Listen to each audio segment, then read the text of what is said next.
Mas, irmãos, a paz do Senhor, estamos aqui na manhã deste domingo para mais um estudo da lição da Escola Bíblica Dominical. Hoje é a quarta lição do segundo trimestre do ano de 2020. Antes de entrar na lição, eu estava estudando para essa lição, e aqui fui ver ali a Bíblia de Estudo Pentecostal, e há uma nota sobre o assunto estudado na lição passada, que é eleição e predestinação, que nessa lição também vai falar assim, um pouquinho, lógico que foi semana passada que a gente estudou, né? Eu gostei de um resumo aqui que ele colocou, eu vou ler. Isso aqui faz parte ainda da lição passada. No tocante à eleição e predestinação, podemos aplicar a analogia de um grande navio viajando para o céu. Deus escolhe o navio, a igreja, para ser a sua própria nau. Cristo é o capitão e piloto desse navio. Todos que desejam estar nesse navio eleito podem fazê-lo mediante a fé viva em Cristo. Enquanto permanecerem no navio acompanhando seu capitão, estarão entre os eleitos. Caso alguém abandone o navio e seu capitão, que é o nosso Senhor Jesus Cristo, deixará de ser um dos eleitos. A predestinação concerne ao destino do navio, é o que Deus preparou para quem nele permanece. Deus convida a todos a entrar a bordo do navio eleito mediante Jesus Cristo. Dito isso, da lição passada, vamos à lição de hoje. Iluminação espiritual do crente. Textual. Para que o Deus de nosso Senhor Jesus Cristo, o Pai da glória, pois deu em seu conhecimento o espírito de sabedoria e de revelação. Efésios 1, 17. Verdade prática. A vocação do crente inclui a herança de preciosas riquezas conferidas aos eleitos pela grandeza do poder de Deus. A leitura diária, espero que os irmãos tenham feito na sua casa, cada dia alguns versículos de algum texto, que nos ajuda na lição, no entendimento da lição. Leitura bíblica em classe, Efésios 1, 15 a 23, normalmente a gente faria lá responsivamente, vamos fazer aqui.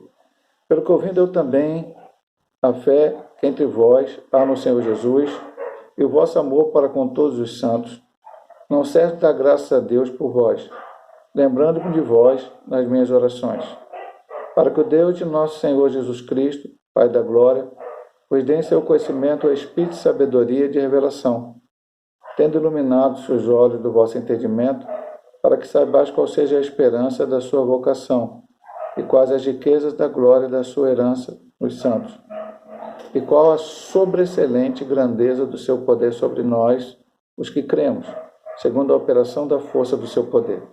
Manifestou em Cristo, ressuscitando os mortos e pondo à sua direita nos céus, acima de todo principado e poder e potestade e domínio, de todo nome que se nomeia, não só neste século, mas também no vindouro. Sujeitou todas as coisas a seus pés, e sobre todas as coisas o constituiu como cabeça da igreja, que é o seu corpo, a plenitude daquele que cumpre tudo em todos.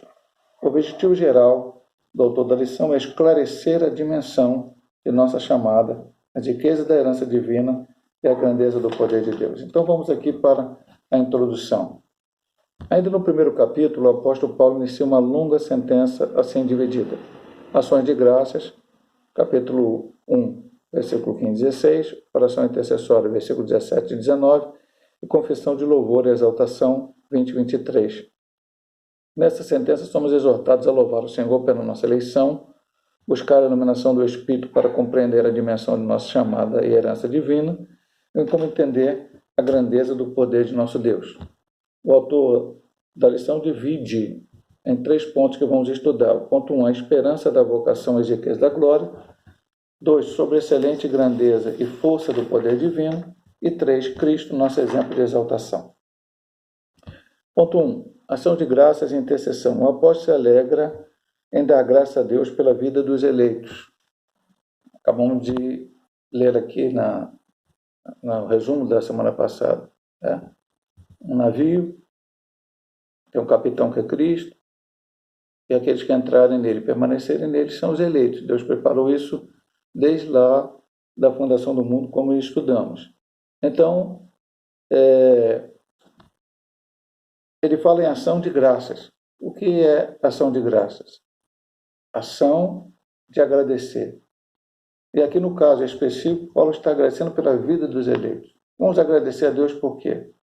Pelas bênçãos materiais que recebemos, por aquilo que esperamos que Deus fizesse por nós. Nós vamos agradecer por tudo, em todos os momentos, porque nós confiamos nesse Deus vivo e verdadeiro. Ele intercede para que seja concedido aos seus leitores o espírito de sabedoria e de revelação. Sabedoria. Estamos falando da sabedoria humana, nenhum problema tê-la. Estudar, fazer cursos, enfim, tudo que a pessoa puder fazer, estiver dentro do seu alcance, louvado seja o nome do Senhor. Mas aqui ele está falando de sabedoria divina. A Bíblia fala de alguns exemplos, como Salomão, que Deus concedeu ele que pedisse o que quisesse. E ele pede a Deus sabedoria. Sabedoria é alguma coisa que você tem que adquirir em comunhão com Deus. Tiago chega a falar também, olha, aquele que não tem sabedoria, peça a Deus. Então, na verdade, meu amado irmão, como é que você adquire a sabedoria espiritual que aqui estamos falando? Talvez alguém vai pensar, pastor, sabedoria, eu vou entrar num seminário. Também nada contra, eu estudei meu seminário, estudei teologia, tenho meu diploma, nada disso. Não estou falando contra estudar a Bíblia, não. Perfeito, quem puder, o faça. Mas essa sabedoria aqui é mais do que você conhecer teologia. A sabedoria que você adquire orando, jejuando, lendo a Bíblia, tendo comunhão com Deus. E não só sabedoria, revelação. É algo que a gente só consegue entender com muita comunhão com Deus. Eu tenho dito sempre na igreja, para os membros da minha igreja, pastor, não tenho assim muito estudo e tal, ou não estudei teologia, às vezes não entendo certas coisas na Bíblia. Quem inspirou aos homens que escreveram a Bíblia a escrevê-la foi o Espírito Santo de Deus. E quem pode fazer você entendê-la é o Espírito Santo de Deus, sabendo que tem algumas regras, correto? Nunca uma interpretação de um texto bíblico vai contra a própria Bíblia. E tem pessoas que pegam a Bíblia e dizem, o Espírito me revelou isso aqui, mas aquele que ele revelou sobre aquele versículo, o resto da Bíblia diz que é de maneira diferente. Então, isso não foi o Espírito Santo que revelou, é outra situação, a pessoa pensou da sua própria cabeça. Mas quando você busca aprender Deus, você consegue, você sente que é Deus falando ao teu coração ao ler a Bíblia Sagrada. Paulo está ciente, ele sabia, o maravilhoso é o Evangelho. Mas ao mesmo de quão é impossível alguém perceber a glória dessas boas novas sem ser ensinado por Deus. Acabamos de falar. O Evangelho é maravilhoso, é grande, mas quem convence o homem, né? Vou colocar dessa maneira, quem convence o homem do pecado, da justiça, do juízo é o Espírito Santo. E falamos em pregações, em estudos aqui. E depois o homem vai santificando a sua vida, é Deus trabalhando, Deus está sempre trabalhando na nossa vida, através da palavra, através do Evangelho, vai modificando, vai lapidando, para que nós possamos cada dia mais estar preparados para encontrar com o Senhor. E ele rogava para que os crentes recebessem a capacidade de compreenderem, por meio do Espírito Santo, a esperança da chamada e as riquezas da herança, da grandeza do poder de Deus. Depois nós vamos dar uns pontos mais na frente lá sobre isso. Esperança da vocação. Em sua petição a Deus, Paulo intercede para que o Espírito Santo ilumine os crentes a fim de saberem qual seja a esperança da sua vocação. Assim, eles seriam capazes de experimentar e conhecer profunda e espiritualmente os privilégios de serem vocacionados.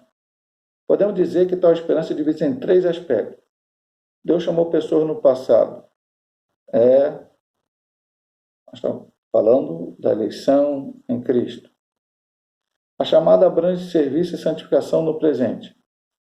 Viver em comunhão e andar de modo digno. E a participação gloriosa no futuro, que compreende a vida eterna. Então, eles que entendessem qual era a vocação. Deus elegeu a igreja, e eu faço parte da igreja, e quando permanecer na igreja, quando nós estamos falando de igreja, não é denominação, é a igreja de Cristo, seja qual for ela, que esteja pregando a palavra de Deus, esteja centrada no Evangelho de Cristo. Então, Deus chamou a igreja. faço parte da igreja, permaneço na igreja, eleição. Lá, essa é uma parte da vocação. Segundo, hoje, como parte da igreja, eu tenho que santificar a minha vida. Eu tenho que agradar aquele que me chamou, aquele que me vocacionou. E lá na frente, quando ele voltar para arrebatar a sua igreja, todos os eleitos e santificados e buscar a presença do Senhor vão receber as bênçãos da vida eterna. É por isso que o Paulo diz, ora para que eles entendam qual é a vocação. O porquê que fomos chamados, para que fomos chamados e o futuro, o que acontecerá com os chamados ou eleitos, como aqui o texto diz. O ponto 3 diz, as riquezas da glória da sua herança. Na oração, o apóstolo pede para que os crentes entendessem as riquezas da glória da sua herança. O versículo 18.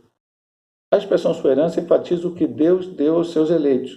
Colossenses 1:12. Vamos ler aqui Colossenses 1:12. Você, quando estiver estudando a lição, meu amado irmão, também, na medida do possível, leia os textos que são citados, porque são muito importantes. Versículo 12, o primeiro capítulo de Colossenses diz, dando graças ao Pai, que nos fez idôneos para participar da herança dos santos na luz. Então, voltando aqui, Paulo diz, a expressão sua herança enfatiza o que Deus deu aos seus eleitos. Já o termo riqueza refere-se às maravilhosas bênçãos que acompanham o plano da salvação, tais como perdão do pecado, adoção de filho e as bênçãos que serão desfrutadas por vir. Já comentamos a adoção semana passada, já comentamos a adoção hoje. Vou só repetir. E é necessário repetir para que fique na mente das pessoas. Paulo usou a palavra adoção. Adoção não era uma palavra entendida muito pelos judeus, porque não havia isso dentro da lei judaica, dentro da sociedade judaica, mas entre os romanos entendia-se isso. E a adoção vem acompanhada de quê? Aquele que fosse o filho adotado teria a mesma bênção do filho. Então é assim, Filho de Deus é Jesus, que ele veio aqui ao mundo para morrer por nós. E tudo que o Pai tem pertence ao Filho.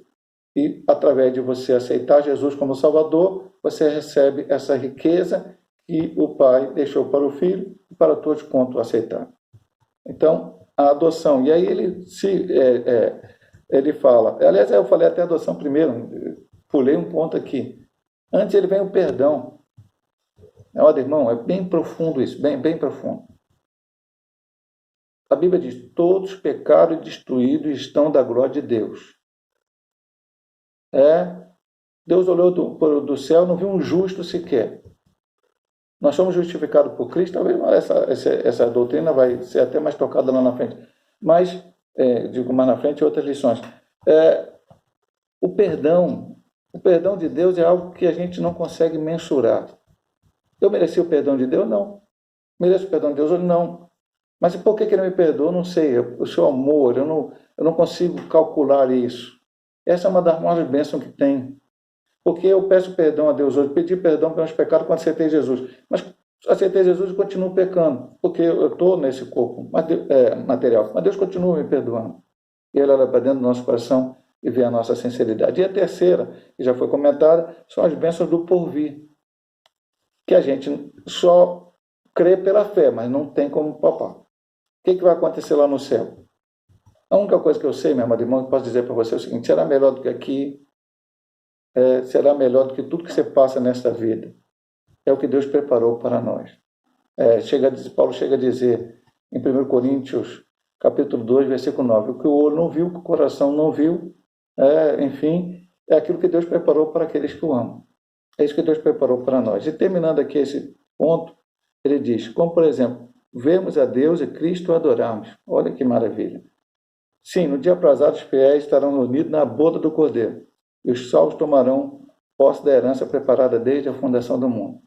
Vou parar essa primeira parte do estudo aqui, e depois nós vamos fazer a segunda parte. Deus abençoe.